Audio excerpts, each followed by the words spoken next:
Bayangkan skenario ini, jam 2 pagi, hening, tiba-tiba kamu terbangun karena suara rengekan kecil. Kamu sentuh dahi anakmu dan rasanya seperti menyentuh ketel air yang baru mendidih. Panas sekali. Detik itu juga logika hilang, panik mengambil alih. Pernah merasakan itu? Wah, itu klasik. Itu adalah mimpi buruk setiap orang tua baru. Adrenalin langsung memuncak, tangan gemetar cari termometer. Dan pertanyaannya selalu satu. Kenapa ini terjadi dan apa yang harus aku lakukan sekarang? Tepat sekali. Dan yang lebih menakutkan lagi, di tengah panas tinggi itu, tiba-tiba anak mulai kaku. Matanya mendelik ke atas, badannya tersentak-sentak. Kejang. Di titik itu, rasanya dunia runtuh. Banyak orang tua berpikir, apakah anakku akan cacat? Apakah otaknya rusak? Nah, hari ini kita akan membedah ketakutan terbesar ini. Kita akan bicara soal demam dan kejang di rumah. Apakah ini benar-benar monster yang harus kita takuti, atau sebenarnya ada pesan lain dari tubuh si kecil? Ini menarik. Karena kalau kita ubah cara pandang kita, demam itu sebenarnya bukan musuh. Demam itu justru adalah pasukan khusus tubuh yang sedang bekerja. Tunggu, pasukan khusus? Maksudnya kita seharusnya senang anak kita demam, itu terdengar kontraintuitif. Tertawa kecil. Oke, mungkin tidak sampai senang ya, tapi begini. Coba bayangkan tubuh anak itu seperti sebuah benteng. Ketika ada virus atau bakteri yang menyerang kita, sebut saja penyusup sistem imun tubuh menyalakan alarm. Nah, demam itu adalah cara tubuh menaikkan suhu ruangan supaya si penyusup tadi tidak betah dan mati. Jadi, demam sebenarnya adalah tanda bahwa sistem pertahanan tubuh anakmu berfungsi dengan sangat baik. Itu mekanisme evolusi yang brilian. Jadi, ibaratnya tubuh sedang memanggang virusnya keluar. Betul sekali, itu analogi yang pas. Tubuh sedang menyalakan oven.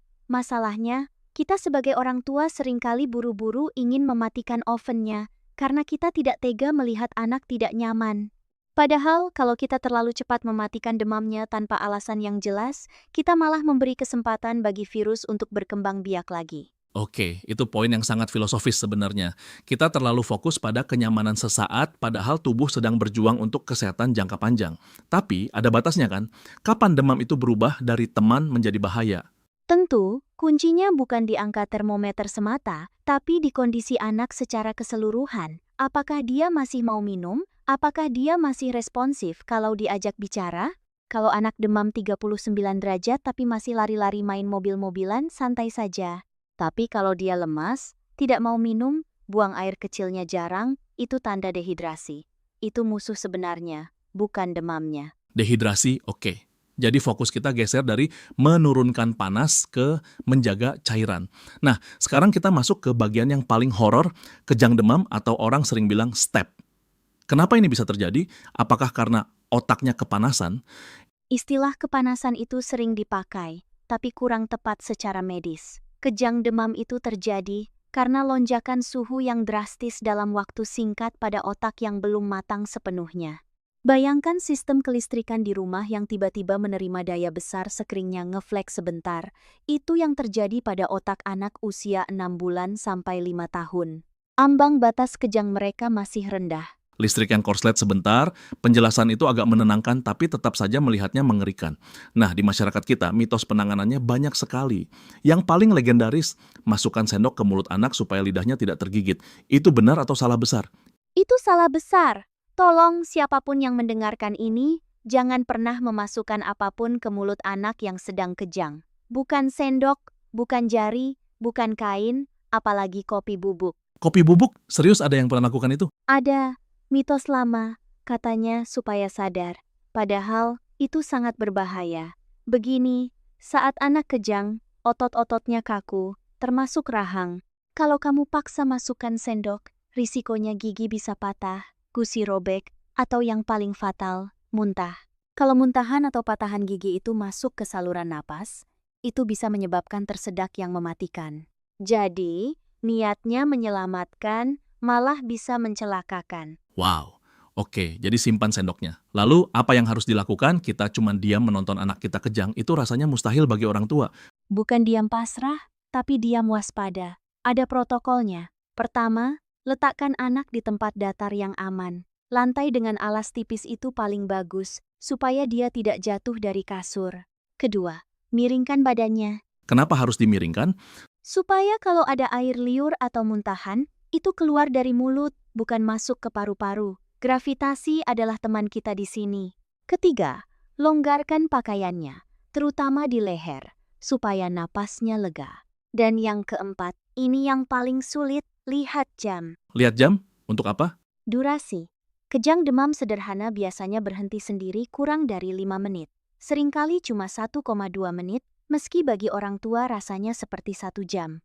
Kalau kejangnya berhenti di bawah 5 menit, biarkan anak istirahat, lalu bawa ke dokter untuk cek sumber demamnya. Tapi, kalau lewat 5 menit tidak berhenti, itu lampu merah.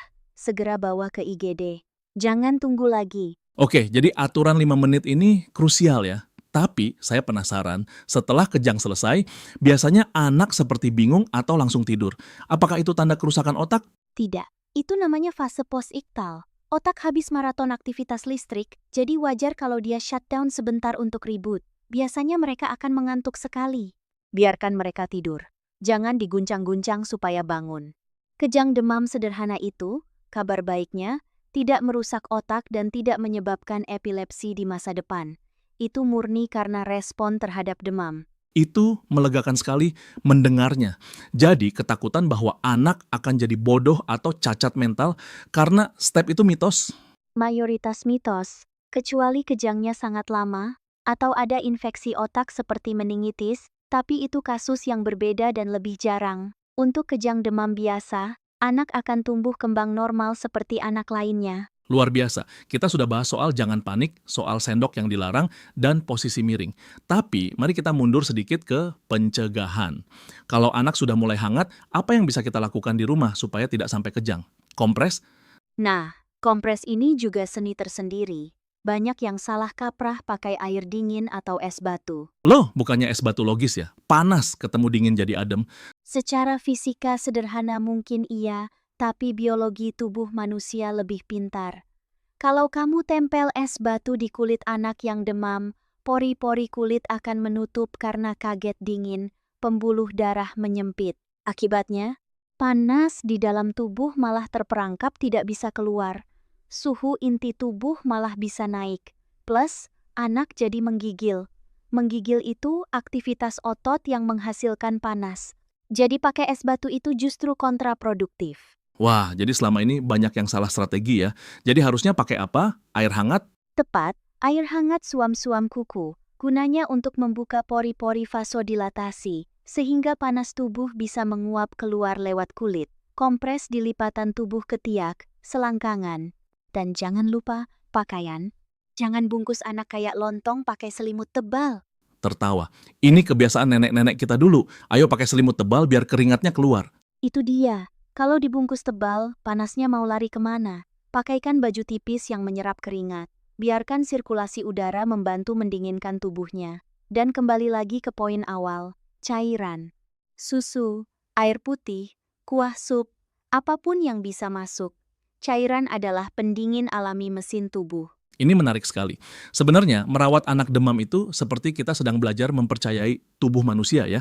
Kita seringkali merasa harus melakukan intervensi medis yang canggih. Padahal hal-hal dasar seperti air hangat, baju tipis, dan ketenangan orang tua adalah obat terbaik. Betul. Dan ada satu aspek psikologis yang penting.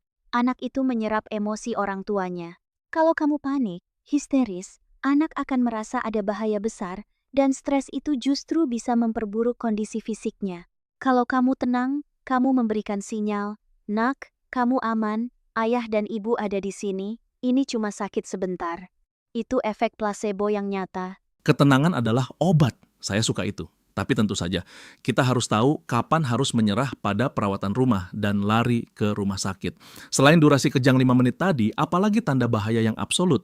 Perhatikan napas. Kalau ada sesak napas, cekungan di dada saat bernapas, atau napas berbunyi. Perhatikan kulit, kalau muncul bercak merah atau kebiruan. Dan perhatikan leher, kalau kaku tidak bisa ditekuk. Itu tanda-tanda infeksi serius yang butuh antibiotik atau perawatan intensif. Jangan ditunda.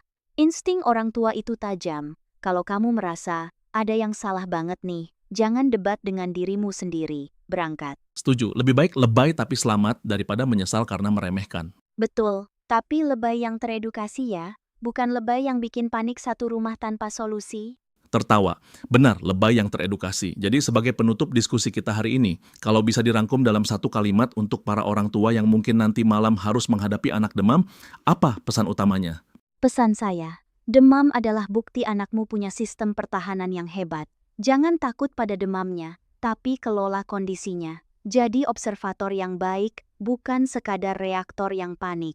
Dan ingat, simpan sendoknya di dapur, bukan di mulut anak saat kejang. Simpan sendok di dapur. Catat itu baik-baik.